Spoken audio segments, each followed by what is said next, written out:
What happens when family betrayal cuts so deep that it shapes your entire life? When the person who was supposed to protect you becomes the reason you lose everything? Maya Rodriguez thought she had buried her past, but some wounds never truly heal. After building an empire from nothing, she's about to face the woman who destroyed her childhood, and this time, she's holding all the cards. But what Maya discovered that day would change everything she thought she knew about revenge, family, and forgiveness. Before we jump back in, tell us where you're tuning in from, and if this story touches you, make sure you're subscribed, because tomorrow I've saved something extra special for you.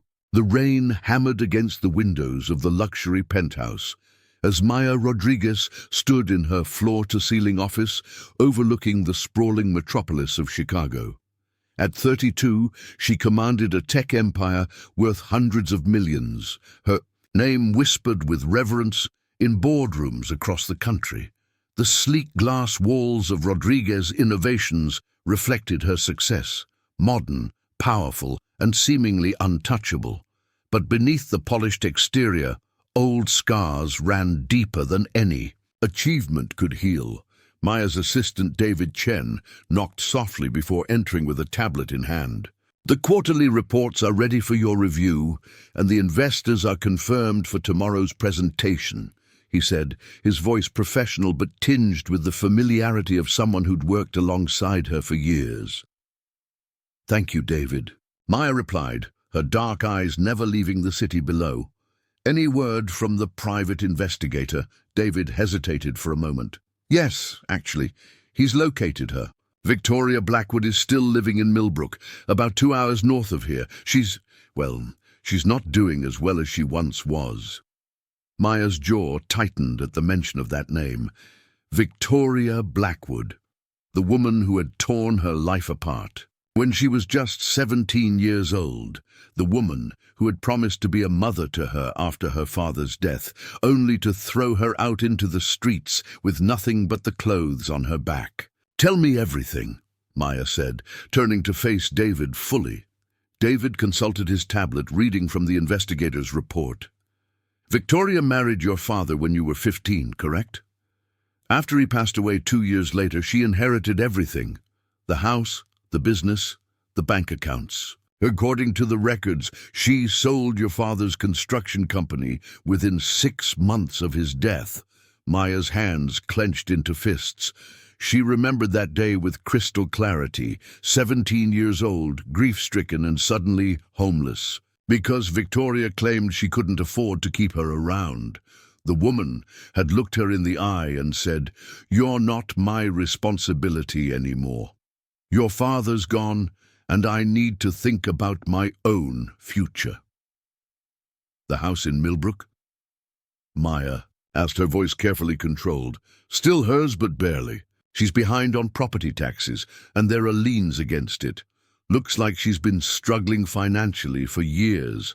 The construction company money didn't last as long as she probably hoped." Maya walked to her desk, a massive piece of mahogany that had cost more than most people's cars. On it sat a single framed photograph, the only picture she had left of her father, Miguel Rodriguez. He'd been a hard-working man who'd built his construction business from the ground up. Immigrant, hands shaping the American dream one project at a time. He'd loved Maya fiercely, and she'd been his pride and joy. "There's more," David continued carefully. "Victoria's been asking around town about you. Apparently, she's seen the articles about your success in the business magazines.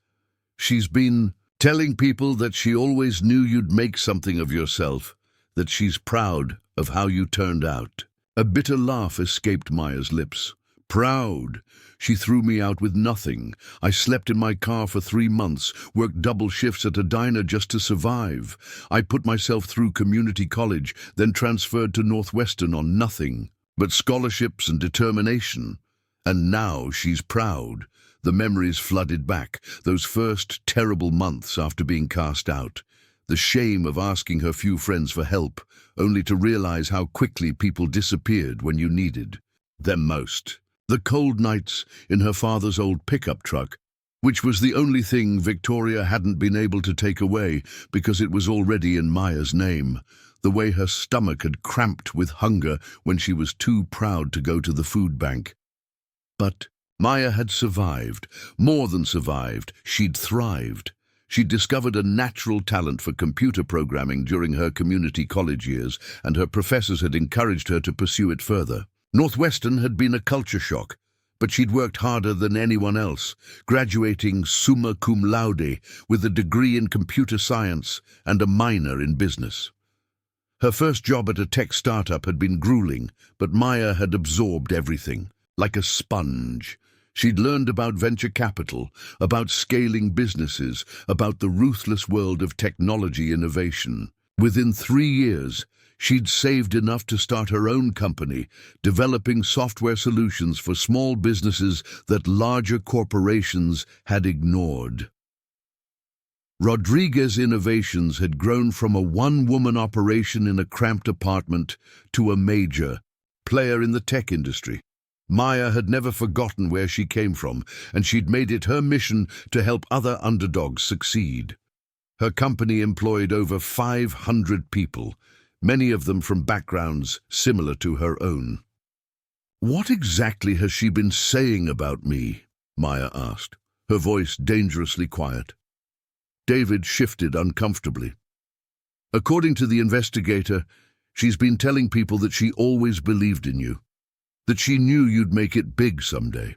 She's even been hinting that she helped shape your character, that the tough love approach was what you needed to succeed." Maya's vision blurred with rage. Tough love? Victoria had destroyed her relationship with her father's memory, stolen her inheritance, and left her to fend for herself as a teenager. There had been nothing loving about it, only greed and cruelty. "She's been asking around about how to contact you," David added. "Seems like she's been having some financial difficulties, and she's hoping to reconnect." Maya understood immediately. Victoria wanted money.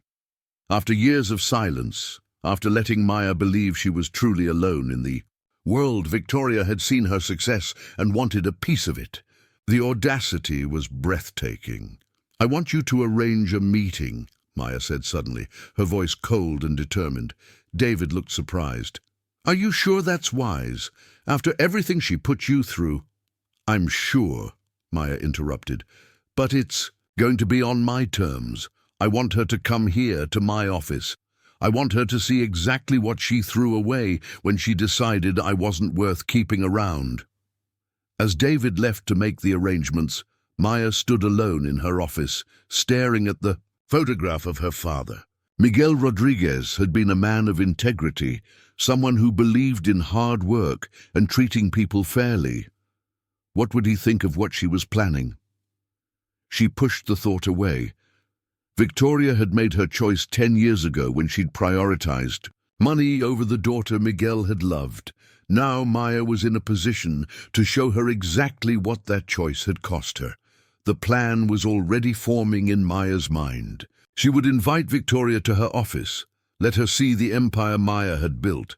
She would watch as the woman who had once held all the power realized that the scared 17-year-old she'd thrown away had become someone who could destroy her. With a single phone call, Maya had spent 10 years building something magnificent, and now she was going to use it to settle an old score. Victoria Blackwood was about to learn that some people you throw away come back stronger than you ever imagined. But as Maya stood there in her gleaming office, surrounded by the fruits of her success, she had no idea that her carefully planned revenge was about to reveal truths that would shake the very foundation of everything she thought she knew about that terrible day when her world had fallen apart.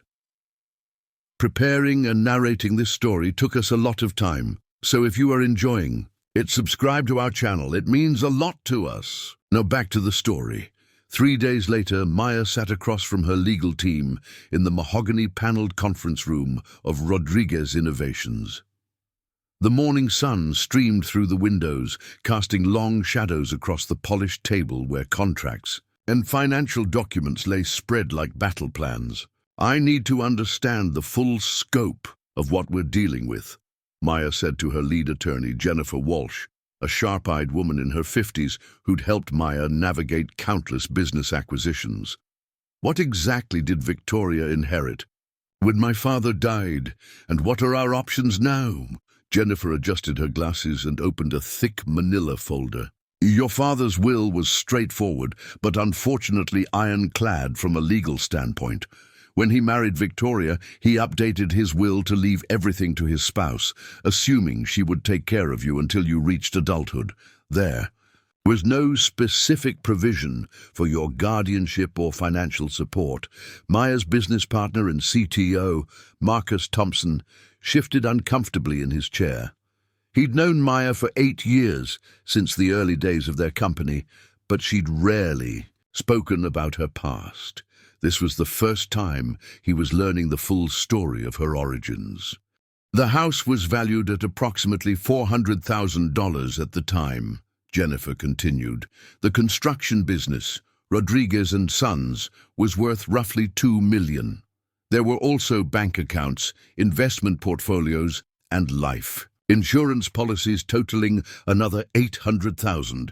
In total, Victoria inherited an estate worth approximately $3.2 million. The number hung in the air like a physical weight.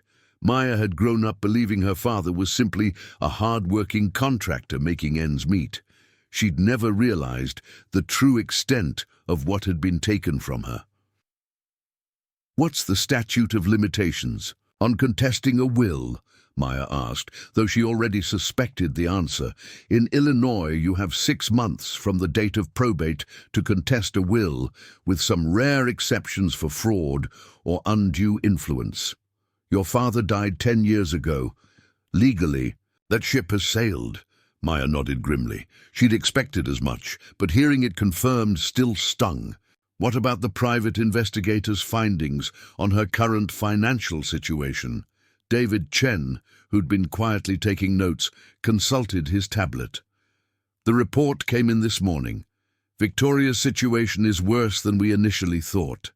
She's 3 months behind on property taxes, which amounts to about $18,000. The house has a second mortgage she took out 5 years ago, and she's in default on that as well. Total debt on the property is now close to $300,000. Marcus whistled low. So she burned through nearly $3 million in 10 years. Apparently. So, David confirmed, the investigator found records of some poor investment decisions, a failed attempt to start a boutique business, and what appears to be a gambling problem. She's been frequenting the casino in nearby Riverside for the past 3 years. Maya absorbed this information with a mixture of satisfaction and disgust. Part of her was pleased that Victoria had squandered what she'd stolen, but another part was appalled at the waste of her father's life's work.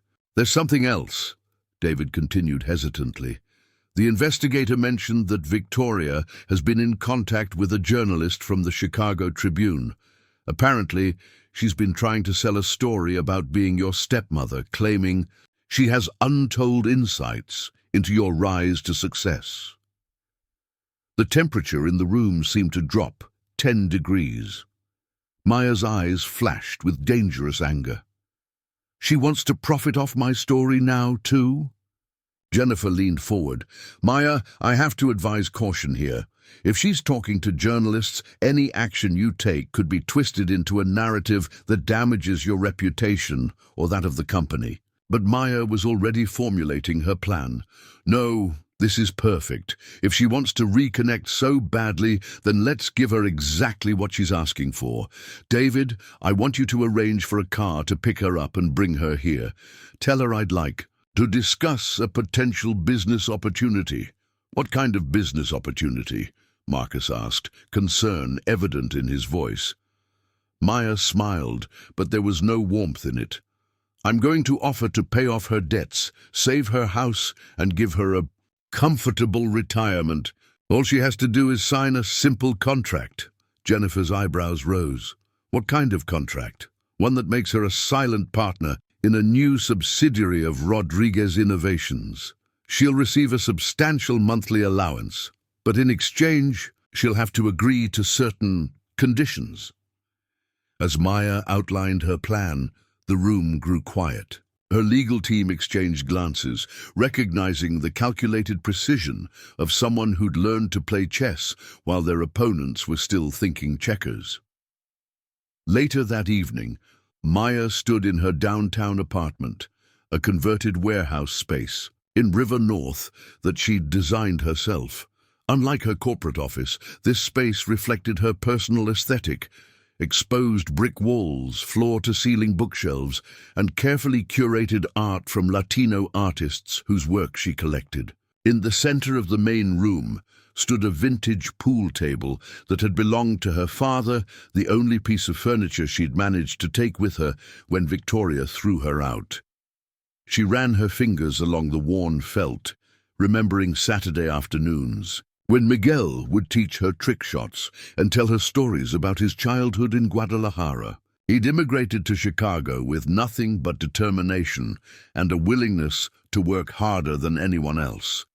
By the time Maya was born, he'd built Rodriguez and Sons into one of the most respected construction companies in the suburbs.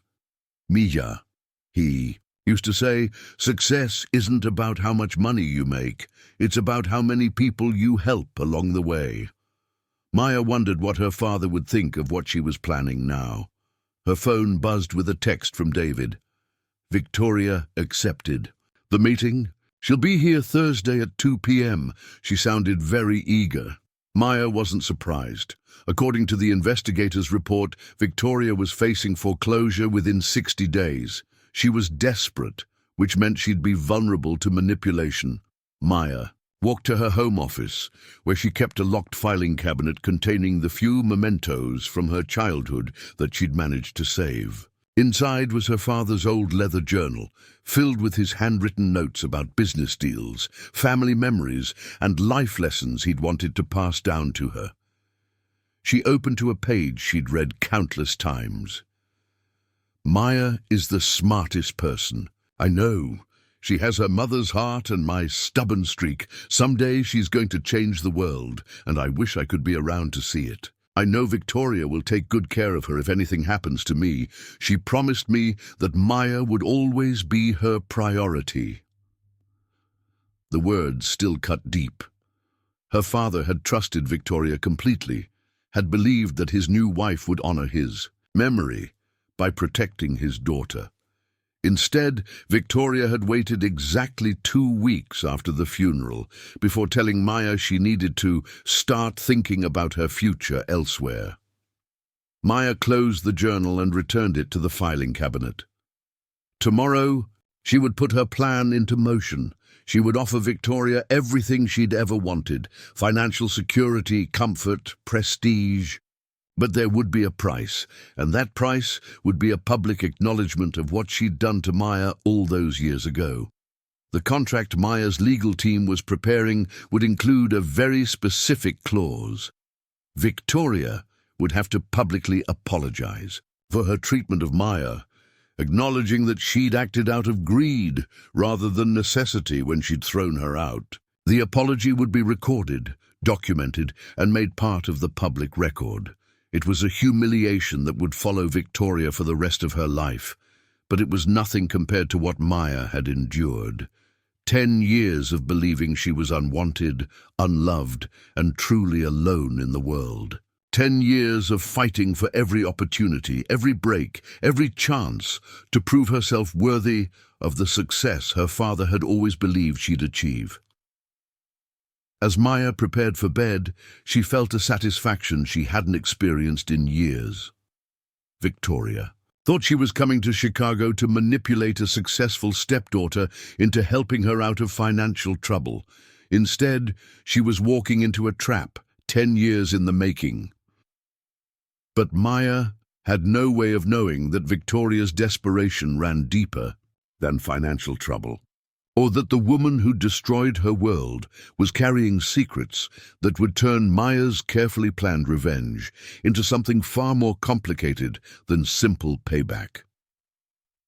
Thursday morning arrived with an unusual chill for September in Chicago. Maya stood in her office at exactly 1:45 p.m., watching the street below through the floor-to-ceiling windows. Her reflection stared back at her. A successful woman in a perfectly tailored charcoal suit, every inch the powerful CEO she'd become. But underneath the polished exterior, her heart hammered with an intensity she hadn't felt since her first major investor presentation 5 years ago. David knocked and entered. The car just pulled up. "She's here." Maya took a deep breath, centering herself. "Give me 2 minutes, then bring her up. Make sure she takes the scenic route through the main floor first. I want her to see exactly what kind of operation we're running here." As David left, Maya moved to her desk and arranged the documents Jennifer had prepared.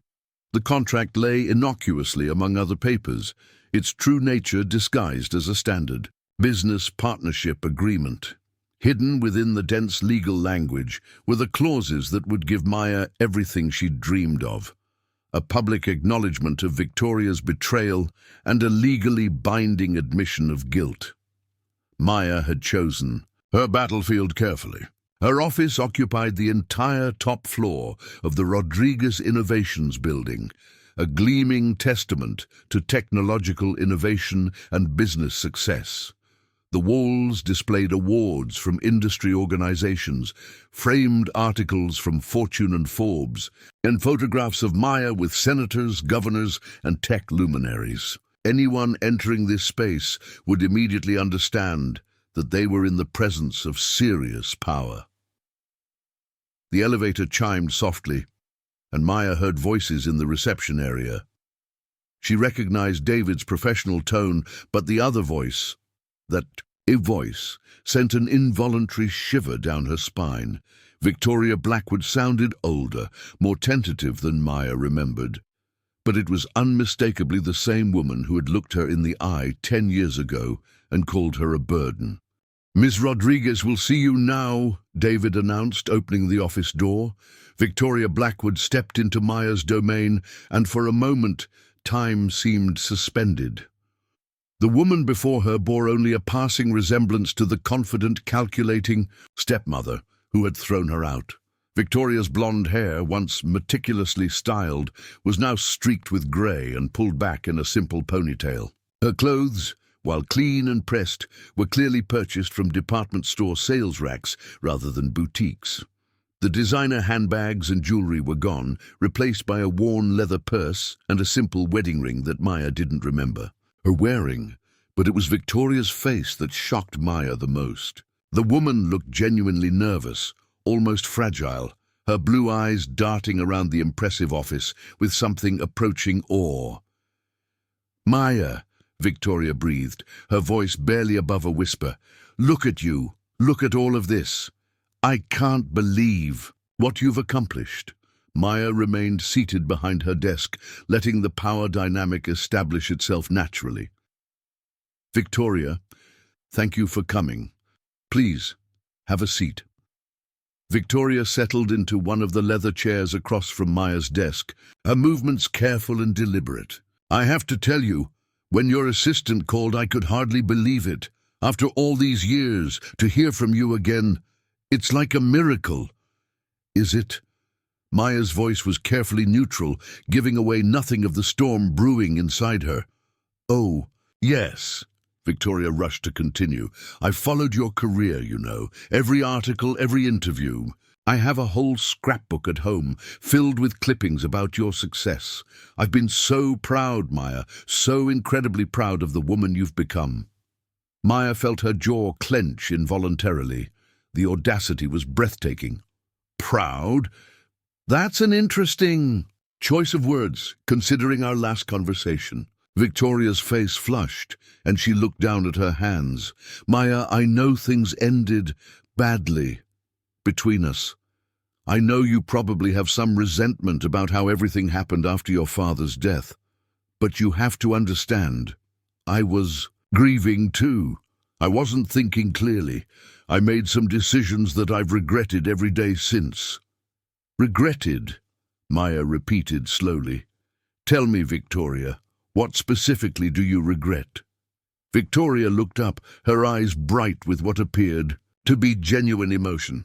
I regret not being the mother figure your father wanted me to be for you. I regret letting my own pain and confusion cloud my judgment.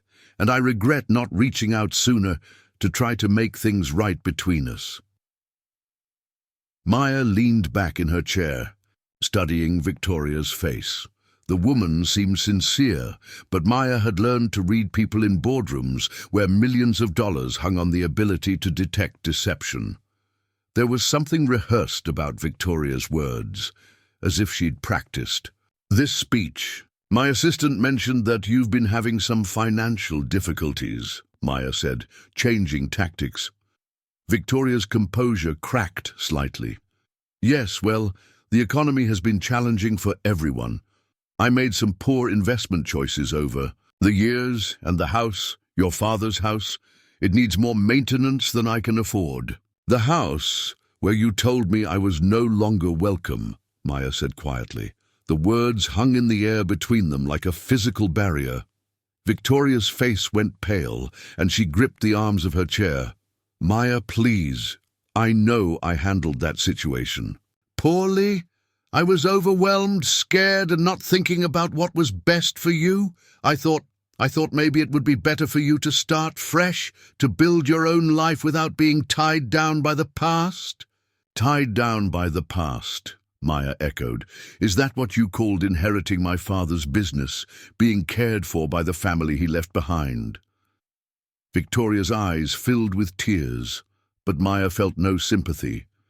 She'd seen too many crocodile tears in business negotiations to be moved by this display. I want to make it right, Victoria said desperately. That's why I'm here. When David called and said you wanted to discuss a business opportunity, I prayed that maybe this was your way of reaching out. Maybe we could find a way to be family again.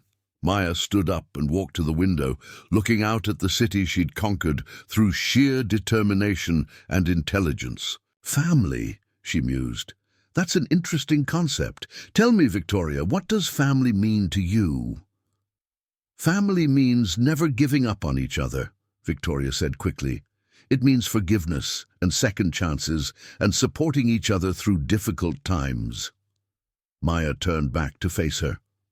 And yet, when I needed support the most, when I was 17 and had just lost my father, you threw me out.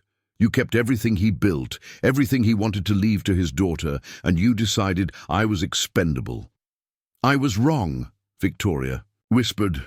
I was so terribly wrong, and I've paid for that mistake every day since. Please, Maya, I'm asking for your forgiveness. I'm begging for a chance to make amends. Maya returned to her desk and picked up the contract Jennifer had prepared. Well, Victoria, today might be your lucky day. I have a proposition for you. Victoria's eyes lit up with hope. Anything, whatever you need, whatever you want me to do.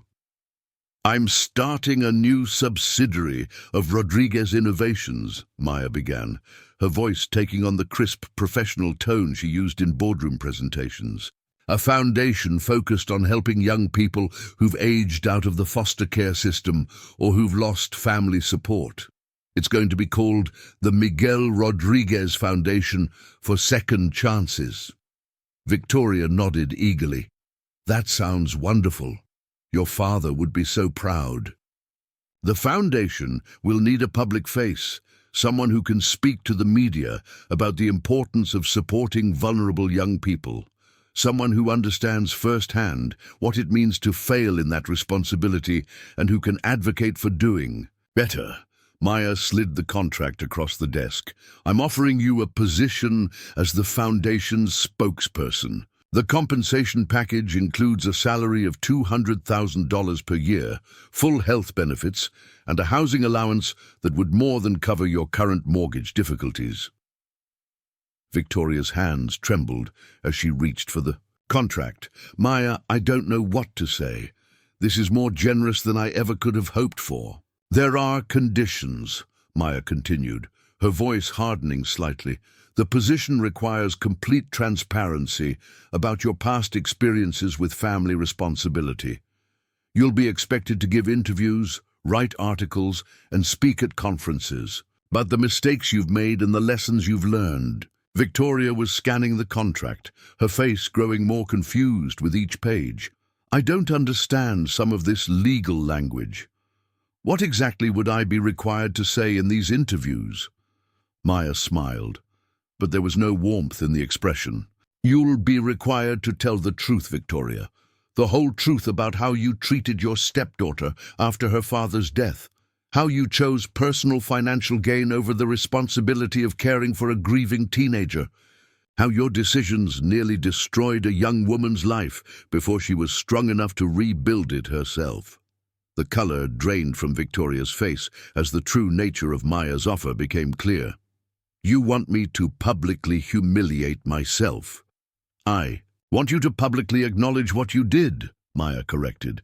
Consider it a form of community service. Your story could prevent other guardians from making the same mistakes you made.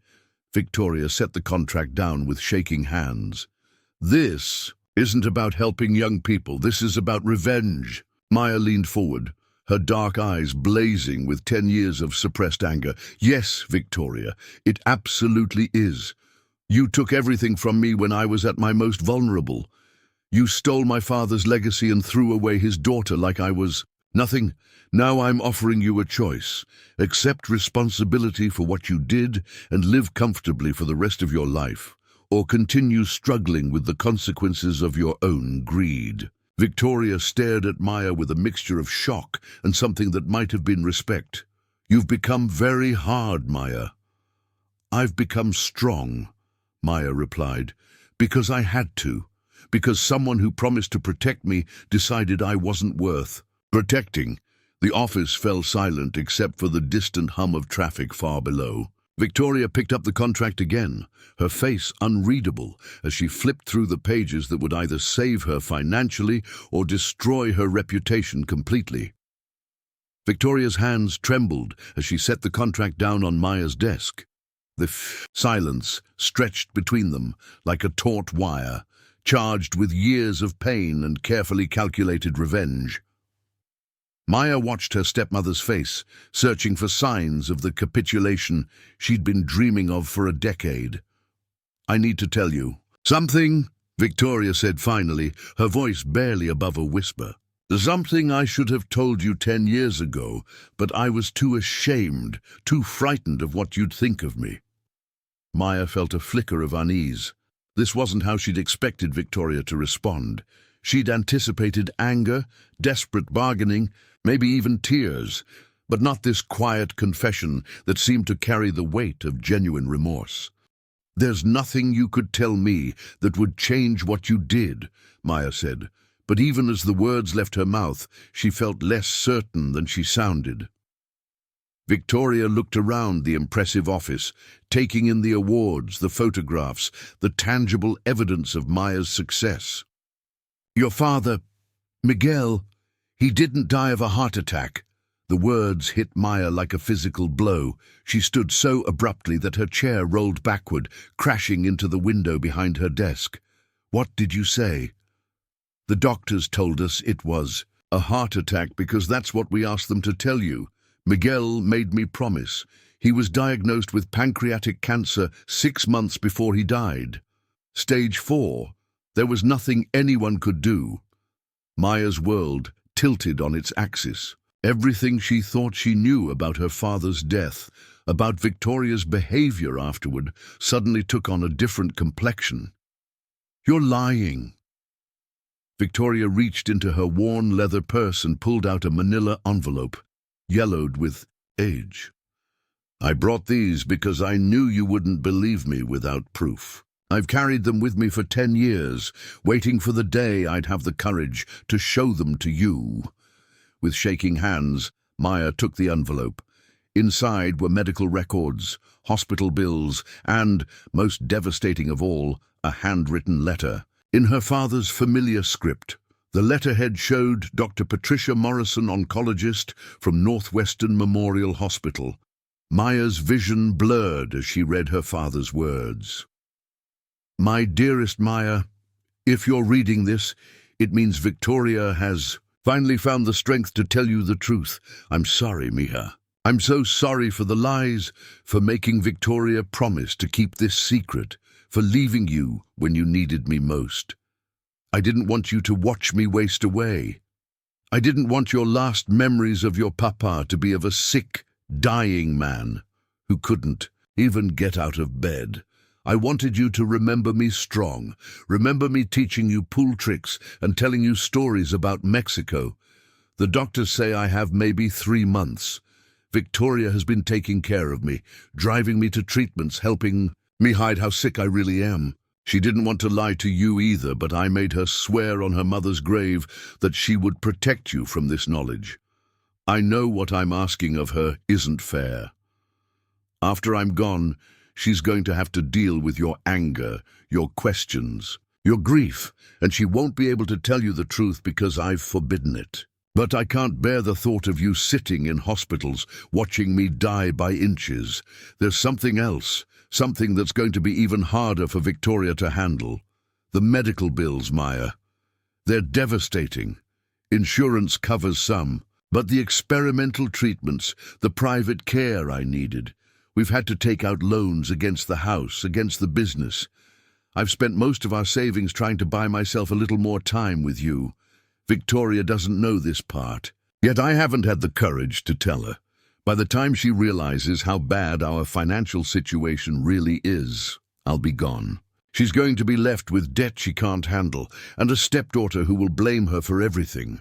I've rewritten my will to leave everything to Victoria because someone needs to be responsible for the debts. If I leave it all to you, you'll inherit nothing but financial ruin. At least this way, Victoria can sell what needs to be sold and hopefully keep some of it afloat. I know this is going to hurt you, Mia. I know you're going to feel abandoned and betrayed. But please try to understand that everything Victoria does after I'm gone, she does because I've put her in an impossible situation. Don't hate her for my choices. I love you more than all the stars in the sky. You are going to do amazing things with your life. I know this as certainly as I know my own name. Be strong, be brave, and forgive an old man for not being strong enough to say goodbye properly. Con todo mi amor, papa. Maya's hands shook so violently that she nearly dropped the letter. The medical records confirmed everything. Months of treatments, experimental therapies, mounting bills that had drained the Rodriguez family finances. Her father had died slowly, painfully, while she'd been worried about normal teenage things like college applications and part-time jobs. He made me promise, Victoria whispered, tears streaming down her face. The night before he died, he made me swear on my mother's grave that I would never tell you how he really died. He said he wanted you to remember him healthy and strong, not sick and helpless. Maya looked up at Victoria, seeing her clearly for the first time in 10 years. The woman across from her wasn't the calculating gold digger she'd built up in her mind. She was someone who'd been trapped by an impossible promise, forced to bear the weight of a dying man's final wish.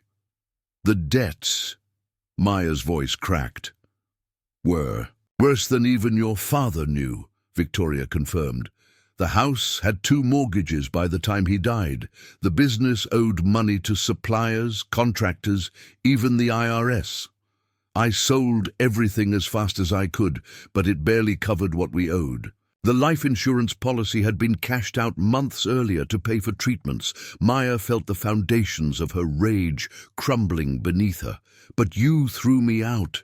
You said I wasn't your responsibility. Victoria's face crumpled. I was drowning, Maya. Financially, emotionally, mentally. I had creditors calling 20 times a day. The house was already in foreclosure proceedings. I was sleeping 3 hours a night, working 2 jobs, and still couldn't keep up with the bills. And you looked at me with such hatred, such blame, and I couldn't tell you why any of it was happening. Maya sank into her chair, her mind reeling. So you decided it was easier to let me hate you than to break your promise to my father. I thought. Victoria's voice broke. I thought maybe if you hated me enough, you'd leave on your own. You'd go to college, build a life somewhere else, and you wouldn't get dragged down by the financial mess your father and I had created. I never imagined you'd end up homeless. I thought you'd go stay with friends, or that your guidance counselor would help you find resources. You never checked, Maya said, though the accusation lacked the venom she'd carried for so long. I was a coward, Victoria admitted. I told myself that checking on you would just make things harder for both of us. I convinced myself that a clean break was better. But Maya, not a day has gone by that I haven't wondered if you were okay, if you were safe, if you'd ever forgive me for failing you so completely. Maya stared at the contract on her desk, the elaborate revenge plot that had seemed so justified an hour ago. Now it felt petty, cruel, a punishment for a crime that had never really been committed. Victoria hadn't thrown her out because she was greedy or heartless. She'd done it because she was broken, overwhelmed, and bound by a promise to a dying man. The journalist, Maya said suddenly. David said you'd been talking to someone from the Tribune about selling your story. Victoria's face flushed with shame. I was desperate. The foreclosure notice came last month, and I've been grasping at straws. When I saw all those articles about your success, I thought maybe there was a story there that someone would pay for. But I never would have said anything bad about you, Maya. I was going to tell them about how proud I am of what you've accomplished, how I always knew you'd succeed. Maya felt a tear slide down her cheek, the first she'd shed for her father since the day of his funeral. All these years, she'd thought he'd abandoned her by leaving everything to Victoria. In reality, he'd been trying to protect her from financial ruin while sparing her the agony of watching him die. Why didn't you ever try to contact me before now? Maya asked. Because I was afraid, Victoria said simply. Afraid you'd hang up on me. Afraid you'd call security if I showed up somewhere. Afraid that if I broke Miguel's secret, you'd hate both of us instead of just me. And honestly, because I was ashamed of how my life turned out. You were becoming this incredible success story, and I was gambling away grocery money at the casino. Because it was the only thing that made me forget how badly I'd failed everyone. Maya looked at Victoria, really looked at her, and saw not the villain she'd been battling in her mind for a decade, but a woman who'd been carrying an impossible burden alone. The designer clothes and confident demeanor Maya remembered were gone, replaced by the worn appearance of someone who'd been ground down by years of struggle and regret. The foundation contract, Maya said slowly. The public humiliation aspect was exactly what I deserved, Victoria finished. Maybe it still is. I may have had reasons for what I did, but that doesn't change the fact that a 17-year-old girl ended up homeless because of my choices. If publicly acknowledging that helps other young people, then I'll do it gladly. Maya felt the last of her anger drain away, replaced by something far more complicated. Grief for the father she'd lost twice, first to death and then to lies. Sorrow for the stepmother who'd sacrificed her own peace of mind to honor a dying man's wishes. And regret for the 10 years they'd both spent trapped by secrets and misunderstandings. But as Maya sat there, surrounded by the evidence of truths she'd never known, she realized that this moment of revelation was about to change. Everything she'd planned, the revenge she'd so carefully orchestrated, was crumbling, but something else was beginning to take its place, something that might be far more powerful than the satisfaction of payback. The silence in Maya's office stretched for several minutes, broken only by the soft ticking of the vintage clock her father had given her for her 16th birthday. One of the few possessions she'd managed to keep through her years of struggle. Maya stared at her father's letter, reading certain passages over and over, as if repetition might somehow change the devastating truths it contained. Victoria sat quietly, her hands folded in her lap, waiting. There was no impatience in her posture, no calculation, For the first time since she'd entered the office, she looked genuinely at peace, as if the 10-year burden of keeping Miguel's secret had finally been lifted from her shoulders. "I need some air," Maya said suddenly, standing and walking to the floor-to-ceiling windows that overlooked the city. Below, people moved like ants through the streets, each carrying their own secrets, their own burdens, their own misunderstandings. About the people around them, "There's something else," Victoria said softly, "something that's not in your father's letter, because he never knew about it." Maya turned, dreading what new revelation might shatter what remained of her understanding of the past. "The night I told you to leave," Victoria continued, her voice barely audible, "I had just gotten off the phone with a social worker. I'd been trying for weeks to figure out how to take care of you legally, financially. I was 28 years old, Maya. I had no experience with teenagers, no family of my own to help me understand what I was supposed to do." Victoria's hands twisted in her lap as she spoke. "The social worker told me that because you were 17, you'd likely be placed in a group home or foster care if I couldn't prove I could provide for you financially.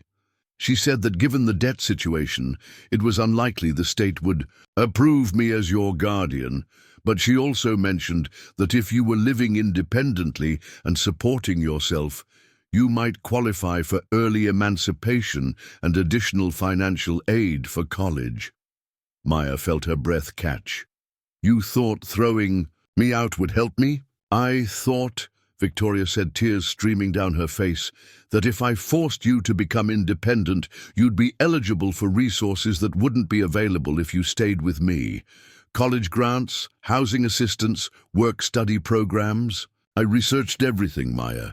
I even called Northwestern's financial aid office anonymously to ask about options for students from financially distressed families." The cruelty of it hit Maya like a physical blow, not the cruelty of malice, but the cruelty of good intentions executed with devastating ignorance. "You never told me any of this, because I couldn't tell you about your father's illness, and I couldn't explain the financial situation without revealing why we had no money. And because," Victoria's voice broke completely, "because I was terrified that if I explained it all, you'd try to take care of me instead of taking care of yourself. You were already talking about skipping college to get a job, about helping with the bills. Your father made me promise that wouldn't happen. He wanted you to have every opportunity, even if it meant you had to hate me for the rest of your life." Maya sank into the chair beside Victoria rather than returning to her position of power behind the desk. "All these years, I thought you were jealous of me. I thought you saw me as competition for my father's love or as an obstacle to your inheritance. All these years, I've been jealous of you," Victoria admitted. "But not for the reasons you think. I've been jealous of your strength, your intelligence, your ability to build something beautiful from nothing. I've followed every article about your company, watched every interview. I keep a scrapbook, not because I'm trying to take credit for your success, but because you're the only family I have left, and I'm proud of you even though I have no right to be." Maya studied Victoria's face, seeing her clearly for perhaps the first time. The woman she'd remembered as polished and calculating was gone, replaced by someone weathered by a decade of guilt, financial struggle, and isolation. The designer. Clothes had been replaced by discount store items. The confident posture had been worn down by years of second-guessing every decision. Even her hands, once perfectly manicured, were now rough and calloused, evidence of manual labor that the wealthy widow Maya remembered would never have contemplated. "What kind of work have you been doing?" Maya asked, noticing the state of Victoria's hands. Victoria's cheeks flushed with embarrassment. "Cleaning houses mostly, some retail work during the holidays. I tried to start a small business, a boutique, but I had no head for it. Everything I touched seemed to turn to dust." She gestured around Maya's impressive office. "I'm not like you. I don't have that gift for building something from nothing." Maya felt a strange sensation in her chest. Was it pity? understanding, something deeper than either. Victoria, the gambling that David's investigator mentioned started about 3 years ago, Victoria said, her voice thick with shame. A friend invited me to the casino for her birthday. I put $20 in a slot machine and won $300. For about 10 minutes, I felt like maybe my luck was finally changing, that maybe I could win enough to save the house, to pay off the debts, to become the person your father thought he was marrying. She laughed bitterly. Of course, I gave it all back and more. But for those 10 minutes, I felt hope for the first time since Miguel died. I kept chasing that feeling, telling myself that if I could just win big once, I could fix everything, make amends for everything. Maya understood addiction in a way that surprised her. Not gambling, but work. The way she'd thrown herself into building her company, working 18-hour days, pursuing success with an intensity that had cost her relationships and peace of mind. She'd been chasing something too, the feeling that she was worth something, that she deserved love and respect and security. "How much do you owe?" Maya asked. "Everything," Victoria said simply. "The house will be foreclosed next month. I owe about $15,000 in credit card debt, mostly from trying to keep up with the mortgage payments. And there's a loan from a questionable source that I took out 6 months ago when I was desperate. $20,000 at a very high interest rate." Maya did the math quickly. Victoria was drowning in about $60,000 of debt, an amount that Maya could cover without even noticing the expense. But money alone wouldn't solve the deeper problems, the isolation, the shame, the decade of self-destruction. "The journalist," Maya said. "What exactly were you going to tell them?" Victoria reached into her purse again and pulled out a handwritten outline, the kind of notes someone might prepare for an important phone call. Maya scanned it quickly. Maya Rodriguez, success story, family perspective. Always knew she was special father's influence on her work ethic, challenges she overcame after his death. How proud he would be, lessons other young people can learn. Importance of never giving up on family. There was nothing vindictive in the notes, nothing that would embarrass Maya or damage her reputation. If anything, Victoria had been planning to paint herself as a supportive family member who had always believed in Maya's potential. "You were going to lie about our relationship," Maya observed. "I was going to tell the story your father would have wanted me to tell," Victoria corrected. "The story where his death brought his family together instead of tearing it apart. The story where his wife honored his memory by supporting his daughter instead of failing her completely." Maya felt tears threatening again. The revenge fantasy she'd nurtured for so long was completely incompatible with the reality sitting across from her. Victoria wasn't a villain who deserved punishment. She was a victim of circumstances beyond her control, just as Maya had been. But Maya was also beginning to see something else, something that made her pulse quicken with possibility. Victoria's story, the real story, not the fabricated revenge narrative Maya had created, could actually be powerful. A story about impossible choices, about the cost of keeping promises, about how good intentions could lead to devastating consequences. "The foundation contract," Maya said slowly. "What if we modified it?" Victoria looked up, confusion clear on her face. "What if instead of requiring you to humiliate yourself publicly, we made you the foundation's director of family services? Someone who could help other guardians navigate situations like the one you faced. Someone who could advocate for better support systems for families dealing with terminal illness and financial crisis." Victoria's eyes widened. "Maya, I don't have any qualifications for something like that. I don't have a degree in social work or psychology or—" "You have something better," Maya interrupted. "You have experience. You've lived through the worst-case scenario and survived it. You know what it feels like to be overwhelmed and make terrible decisions because you don't have good options. You know what resources families need because you know what happens when those resources aren't available. For the first time since entering the office, Victoria sat up straighter. "You'd trust me with something that important?" Maya considered the question seriously. "I'd trust you with something that important because you've already proven that you'll sacrifice everything, including your relationship with the person you love most, to honor a commitment. My father chose well when he chose you to protect his secrets. He just didn't realize how much that protection would cost you." Victoria began to cry again, but these tears were different. They carried relief instead of shame, hope instead of despair. "There would be conditions," Maya continued, her business mind engaging with the possibilities. "You'd need to get professional training, work with therapists and social workers to develop proper protocols.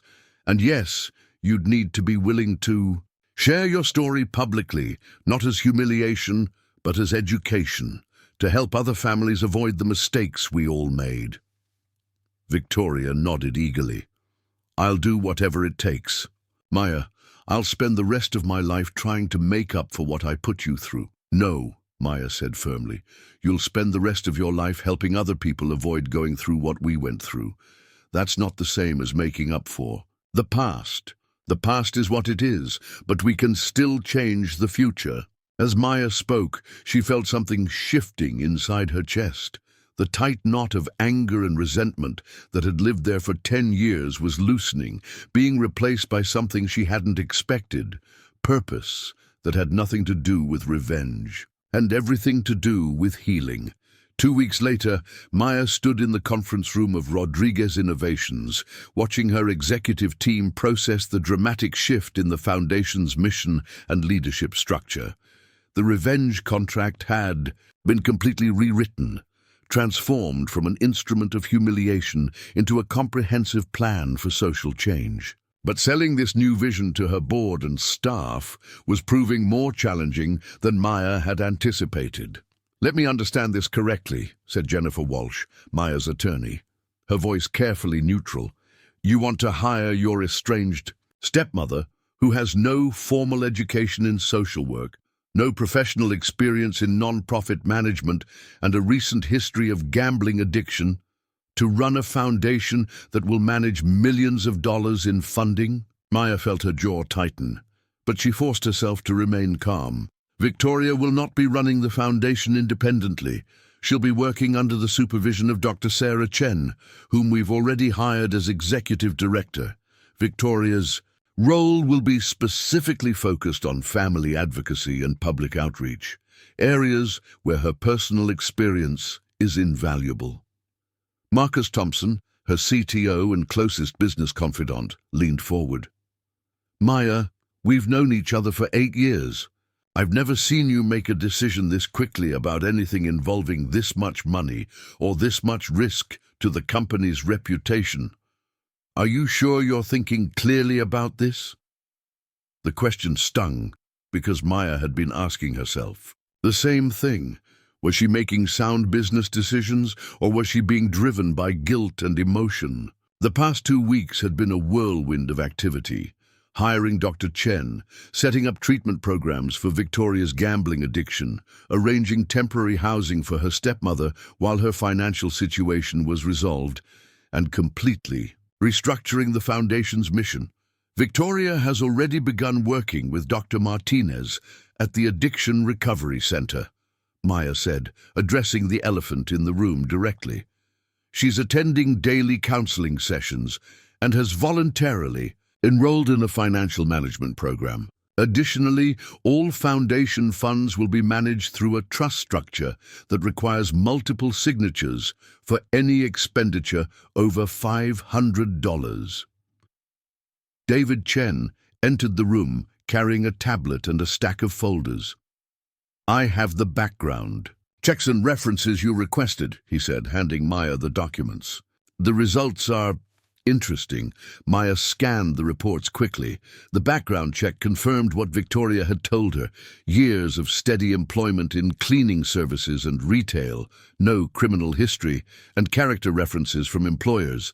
That painted a picture of someone reliable despite her personal struggles.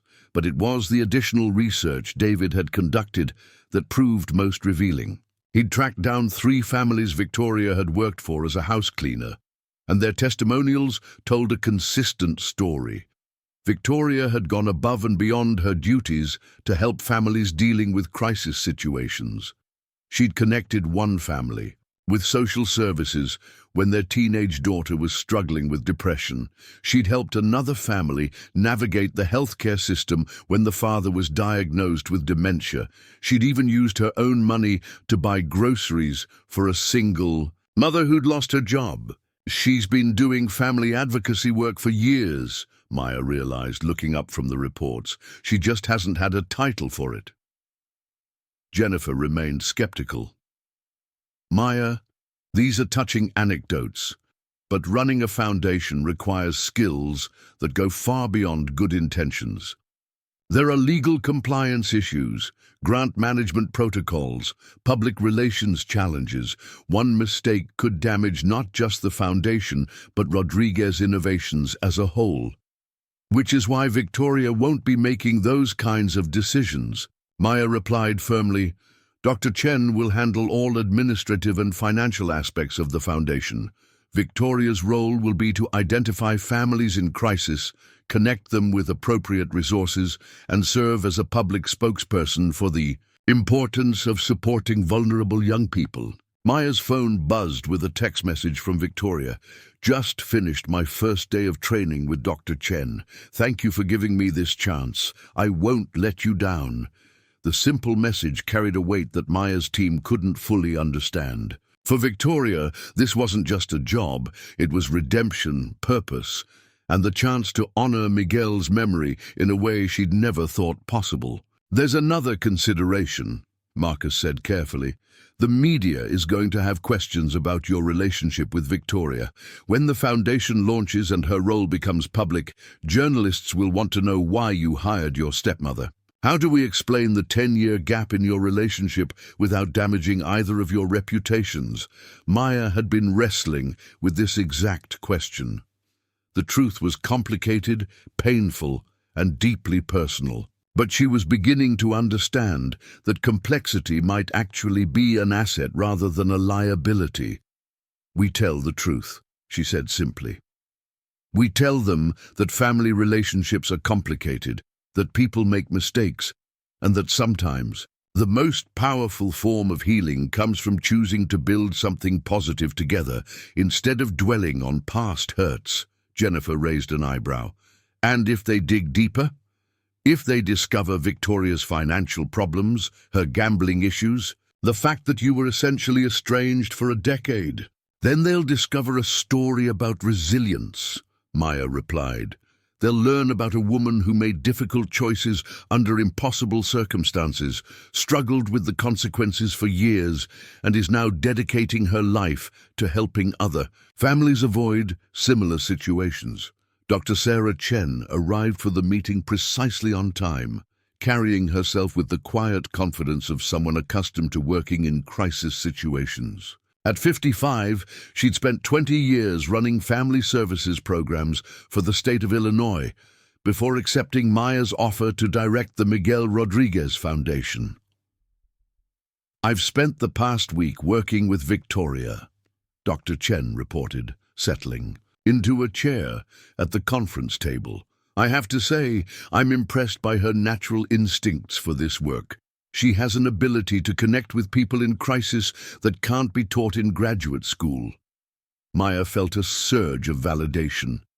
What's your professional assessment of her readiness for this role? With proper training and supervision, I believe Victoria could be extremely effective as a family advocate, Dr. Chen said. She understands trauma, understands the impact of financial stress on family dynamics, and she has genuine empathy for people who feel overwhelmed by circumstances beyond their control. Dr. Chen paused, consulting her notes. There is one concern I need to raise. Victoria is still processing a tremendous amount of guilt about her past decisions. She's extremely motivated to help others, but I worry that she might take on much too quickly, as a way of trying to compensate for what she perceives as her failures. Maya nodded. This was exactly the kind of insight she'd hoped Dr. Chen would provide. How do we address that? Clear boundaries, regular supervision, and ongoing counseling. Victoria needs to understand that healing isn't a transaction. She can't trade good deeds for forgiveness, either from you or from herself. The work has to be sustainable and healthy, not driven by self-punishment. Marcus leaned back in his chair, and Maya could see him processing everything he'd heard. Assuming we move forward with this plan, what's the timeline for public launch? Maya consulted the project timeline she'd been developing. The foundation will be officially incorporated next month. We'll spend the following 6 weeks developing protocols, training staff, and establishing partnerships with existing social service organizations. Public launch is scheduled for January, which gives us time to work out any operational issues before we're in the spotlight. That's also strategic. Timing, David added. January launch means we avoid the holiday news cycle, and it gives Victoria 4 months of intensive training and supervised experience before the foundation faces public scrutiny. Jennifer was reviewing the legal documents Maya had provided. I have to admit, the liability protections you've built into this structure are comprehensive. The trust fund management, the oversight requirements, the performance metrics for Victoria's role, it's actually quite well designed. Maya felt a moment of professional pride. Despite the emotional complexity of the situation, she'd approached the foundation development with the same strategic thinking that had built Rodriguez Innovations. There's one more thing, Maya said, pulling out a folder she'd kept separate from the others. I've been working with an architectural firm to design a family resource center. It would be housed in a renovated building in Pilsen, the neighborhood where my father grew up. The center would provide not just financial assistance, but also counseling services, legal aid, job training, and childcare support. She spread the architectural drawings across the conference table. The proposed center was beautiful, a modern building that maintained the character of the historic neighborhood, while providing state-of-the-art facilities for families in crisis. The center would be named the Miguel Rodriguez Family Resource Center, Maya continued. Victoria would be based there, working directly with families who need support navigating complex situations like medical crises, financial difficulties, or guardianship issues. Dr. Chen studied the plans with obvious approval. This is exactly the kind of comprehensive approach that makes a real difference in people's lives. Most families in crisis need multiple types of support, but they often have to visit 6 different agencies to get help. A one-stop resource center could be transformative. Maya felt the excitement that always accompanied her best business ideas, the sense that she was creating something that could genuinely change lives. But this excitement was different from what she'd felt building Rodriguez Innovations. This wasn't about personal success or financial gain. This was about honoring her father's memory and healing wounds that had festered for too long. The total investment for the first 3 years will be approximately $15 million, Maya said, addressing the financial reality directly. It's a significant commitment, but Rodriguez Innovations can absorb the cost without impacting our core business operations. Jennifer nodded slowly. From a legal standpoint, I can make this work. From a business standpoint, the risk is manageable. But Maya, from a personal standpoint, are you prepared for what this means? You're not just hiring Victoria, you're rebuilding a relationship that's been broken for 10 years. That's going to be complicated, messy, and emotionally challenging. For both of you. Maya looked around the room at her team, people who'd supported her through the growth of her company, who'd become more than employees over the years. They were family in the way she'd learned to define it. People who showed up, who could be trusted, who genuinely cared about her well-being. "I'm ready," she said simply. "Victoria and I have both spent 10 years carrying guilt and pain that we don't need to carry anymore. It's time to build something better." As the meeting concluded and her team filed out, Maya remained at the conference table, staring at the architectural drawings of the resource center. In 6 months, families would walk through those doors seeking help, and Victoria would be there to guide them through their darkest moments. It wasn't the revenge Maya had planned, but it was something far more powerful, the chance to transform a decade of pain into a legacy of healing. 4 months into the Foundation's operations, Maya received a phone call that would test everything she and Victoria had built together. It was 7:30 on a Tuesday morning, and Maya was reviewing quarterly reports in her home office when her secure line rang, the number reserved for emergency Foundation business. "Maya, we have a situation." Dr. Chen's voice was tense, professional, but Maya could hear the underlying concern. "A 17-year-old named Carlos Mendoza showed up at the resource center last night. His guardian died unexpectedly 3 days ago, and he's been sleeping in his car. But there's a complication. His case is about to become very public." Maya set down her coffee, her full attention focused on the call. This was exactly the kind of situation the Miguel Rodriguez Foundation had been created to address.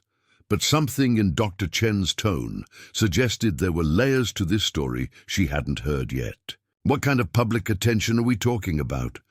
"Carlos is a senior at Lincoln Park High School. He's been accepted to MIT with a full scholarship, and his story was supposed to be featured in next week's Tribune article about local students overcoming adversity. The journalist, Amanda Pierce, was planning to interview him tomorrow. She doesn't know about his current situation yet, but she will soon." Maya understood immediately.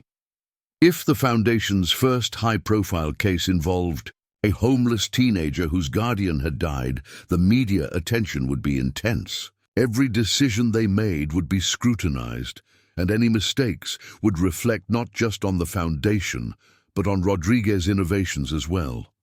"Where's Victoria now?" Maya asked. "She's at the center with Carlos. She's been there since midnight, when the security guard found him sleeping in our parking lot. Maya, she's been incredible with this kid.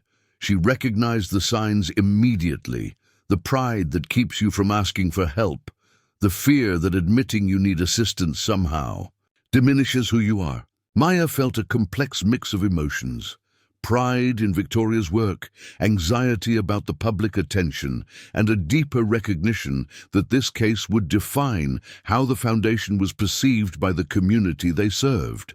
"I'm coming down there," Maya decided.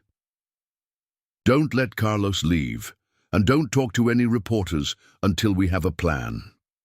The Miguel Rodriguez Family Resource Center occupied a beautifully renovated building in Pilsen, its modern glass facade reflecting the gentrification happening throughout the neighborhood while maintaining design elements that honored the area's Mexican heritage. When Maya arrived, she found Carlos Mendoza sitting in Victoria's office, wearing clothes that were clean but clearly slept in, his posture radiating the particular exhaustion of someone who'd been trying to solve an impossible problem alone.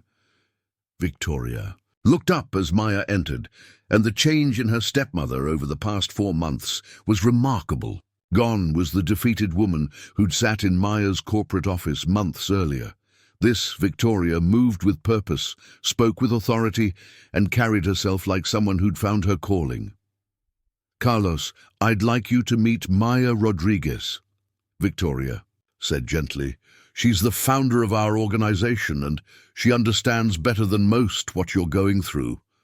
Carlos stood politely, extending his hand with the formal courtesy of someone who'd been raised to respect authority figures even when his world was falling apart.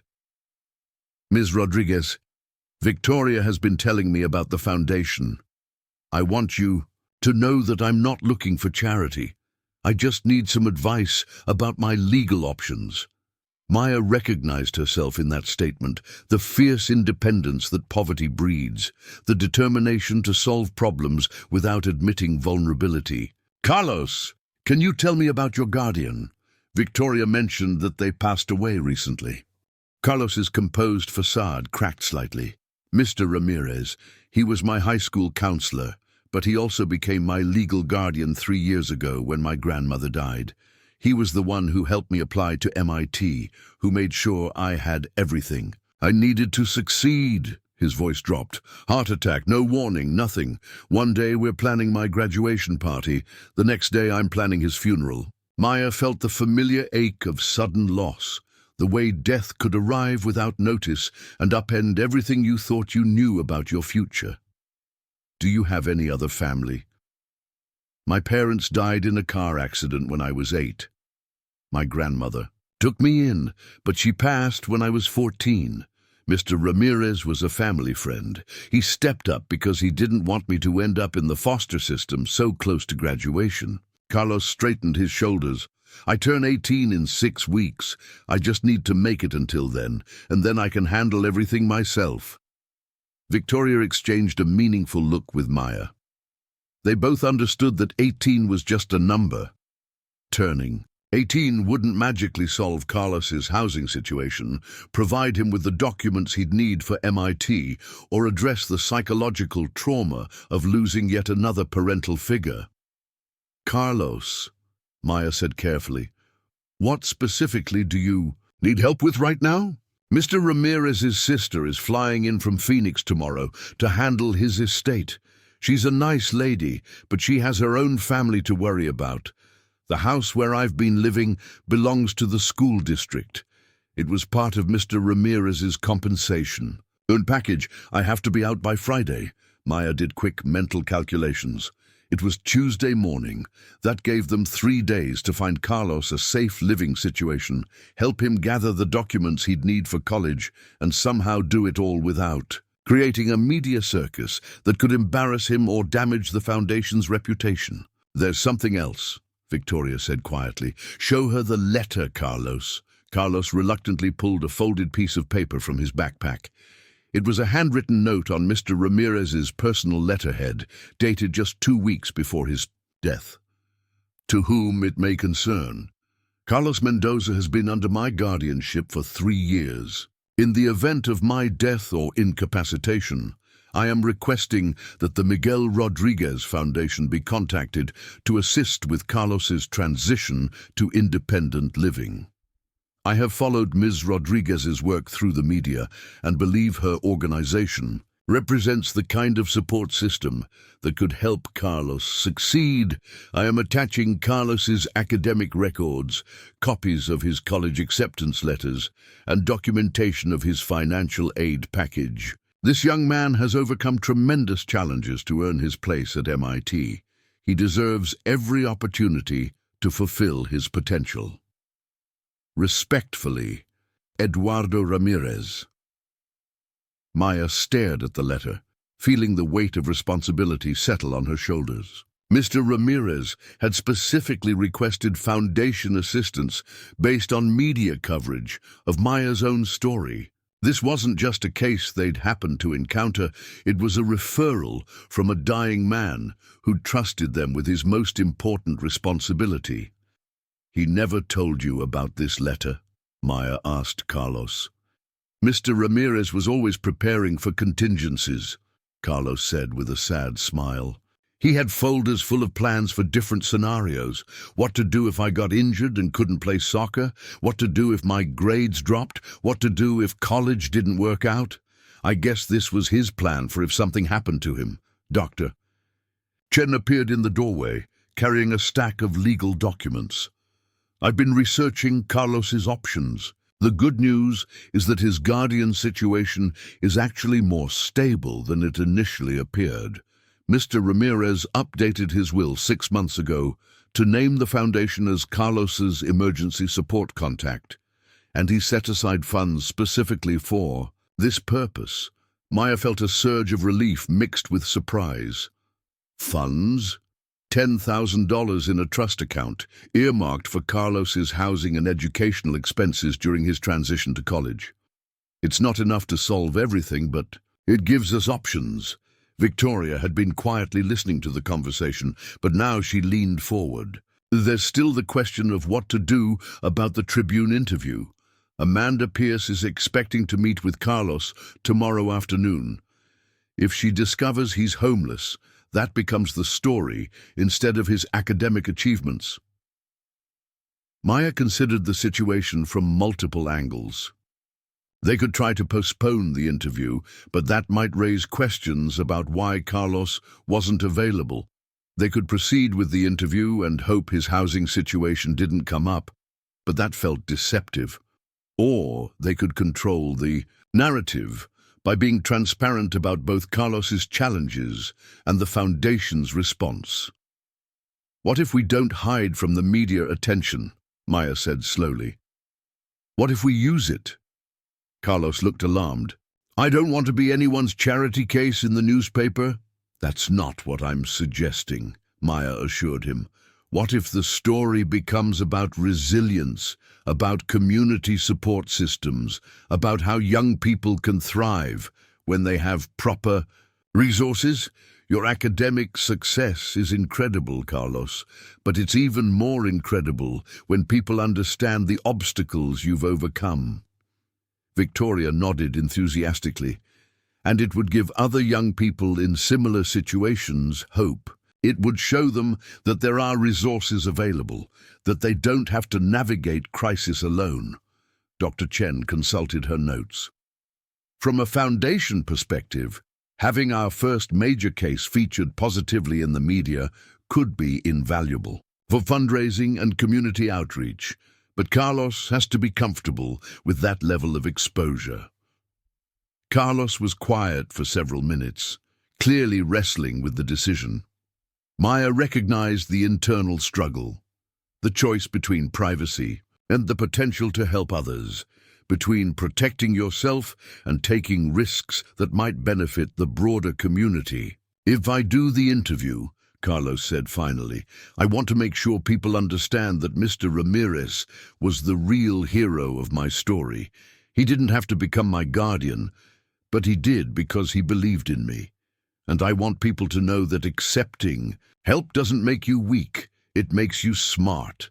Maya felt a profound sense of connection to this young man who understood, despite his youth, that strength sometimes required accepting vulnerability.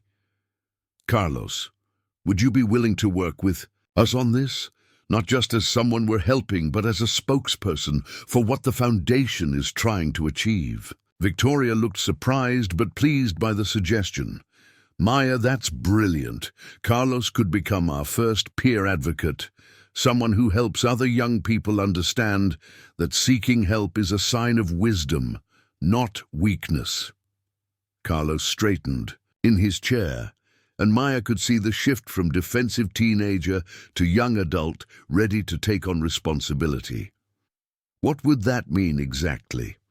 It would mean working with us to develop programs specifically designed by and for young people facing similar challenges, Maya explained. It would mean sharing your story not just with reporters, but with social workers, educators, and policymakers who make decisions about support systems for vulnerable youth. And it would mean, Victoria added gently, that you'd never have to face a crisis alone again. You'd be part of the Foundation family, someone we invest in, not just for the next 6 weeks, but for years to come. Maya watched Carlos process this offer, seeing in him the same mixture of hope and wariness she'd felt countless times in her own journey, from homeless teenager to successful entrepreneur. The Foundation's first major test wasn't just about helping one young man, it was about proving that their model could create lasting change, turning crisis into opportunity and isolation into community. But as Maya looked at the 3 people in Victoria's office, her stepmother, the Foundation director, and the brilliant young man whose future hung in the balance, She realized they were about to discover whether the vision they'd built together could withstand the harsh scrutiny of public attention and deliver on its promises when the stakes were highest. 6 months later, Maya stood at the podium in the ballroom of the Palmer House Hilton, looking out at an audience of 300 social workers, educators, philanthropists, and community leaders who had gathered for the Miguel Rodriguez Foundation's first annual Impact Gala. The evening's program lay open before her, showing photographs and stories from the 47 families they'd served in their first year of operation. But Maya's eyes kept returning to table 12, where Victoria sat beside Carlos Mendoza, both of them wearing formal attire that couldn't quite hide their shared excitement. Carlos had just returned from his freshman year at MIT, where he'd maintained a 3.9 GPA while serving as a peer mentor for other first-generation college students. Victoria had completed her certification in family crisis counseling and had been accepted into a master's program in social work at the University of Chicago. "Ladies and gentlemen," Maya began, her voice carrying easily through the elegant ballroom, "a year ago, I stood in my corporate office planning an act of revenge. I was successful, wealthy, and consumed by anger over wounds that were 10 years old. Tonight, I stand before you as someone who learned that the most powerful form of justice isn't punishment. It's transformation." The audience was attentive, but Maya could sense their curiosity. Most of them knew her reputation as a tech entrepreneur, but this was the first time she'd spoken publicly about the personal journey that had led to the foundation's creation. The Miguel Rodriguez Foundation began with a lie I told myself for a decade, Maya continued. I believed that my stepmother had thrown me out of my home because she was greedy and heartless. I built a successful company partly fueled by the desire to prove her wrong, to show her what she'd lost when she decided I wasn't worth keeping. Maya paused, finding Victoria's face in the crowd. Her stepmother was watching with tears in her eyes, but she was smiling, the genuine, peaceful smile of someone who had found redemption not through forgiveness, but through service. What I discovered when I finally confronted Victoria was that the truth was far more complicated than my anger allowed me to understand. She hadn't acted from greed. She'd acted from desperation, bound by impossible promises to a dying man, overwhelmed by circumstances beyond her control, and terrified of making wrong choices in an impossible situation. The audience was completely silent now, drawn into the intimate revelation of a story they hadn't expected to hear at a philanthropic gala. Victoria and I spent 10 years carrying guilt and pain that neither of us needed to carry, Maya said. I carried the burden of believing I wasn't worthy of love or protection. She carried the burden of believing she'd failed the most important person in her life. Both of us were wrong, but it took courage from both of us to examine those beliefs and choose something better. Maya clicked a button on her remote, and the large screens around the ballroom displayed a photograph of the Miguel Rodriguez Family Resource Center, bustling with activity on a typical Tuesday afternoon. In our first year of operation, we've served 47 families facing crisis situations, Maya reported. 32 young people have received emergency housing assistance. 18 families have received help navigating terminal illness situations. 23 guardians have received training and support for dealing with complex custody and financial issues. The statistics were impressive, but Maya knew that numbers alone didn't capture the real impact of what they'd built. She clicked to the next slide, showing Carlos at his MIT graduation ceremony, surrounded by his chosen family, Victoria, Dr. Chen, and the volunteer mentors who'd supported him through his transition. But our most important achievement this year hasn't been measured in families served or dollars distributed, Maya said. Our most important achievement has been proving that people can change, that wounds can heal, and that the best way to honor painful experiences is to use them to prevent others from suffering unnecessarily. Maya's phone buzzed with a text message from David, who was coordinating media coverage of the event. The Tribune's Amanda Pierce was in the audience, along with reporters from 3 other major outlets. The Foundation's story was about to reach a much larger audience. "I want to tell you about our peer advocacy program," Maya continued, "which was designed by Carlos Mendoza, a young man who taught us that accepting help isn't a sign of weakness. It's a sign of wisdom." Carlos stood briefly and waved to the audience, his confidence a stark contrast to the frightened teenager who'd been sleeping in his car a year earlier. The transformation was remarkable, not just in his circumstances, but in his understanding of his own power to create change. Carlos now works with other young people facing guardian crises, helping them navigate systems that can feel overwhelming and impersonal. But more importantly, he helps them understand that asking for help is the first step toward independence, not a surrender of it. Maya clicked to a video testimonial from Maria Santos, a 16-year-old whose single mother had been diagnosed with early-onset dementia. The foundation had helped Maria navigate guardianship laws, connect with educational resources, and develop a care plan that allowed her to finish high school while caring for her mother. Maria's story illustrates something we've learned this year, Maya said as the video concluded. The families who need support most are often the ones least likely to ask for it. They're stopped by pride, by shame, by the fear that admitting they need help somehow diminishes their strength or their love for each other. Victoria stood up at her table, and Maya felt a moment of surprise before realizing this was part of their planned presentation. Victoria walked to the second podium, her movements confident despite the magnitude of the audience. "My name is Victoria Blackwood," she began, her voice steady and clear. "A year ago, I was facing foreclosure on my home, drowning in debt from medical bills and poor decisions, and carrying 10 years of guilt over choices I'd made when my husband was dying of cancer." The ballroom was utterly silent. Victoria's willingness to be vulnerable in front of Chicago's philanthropic elite was both brave and strategic.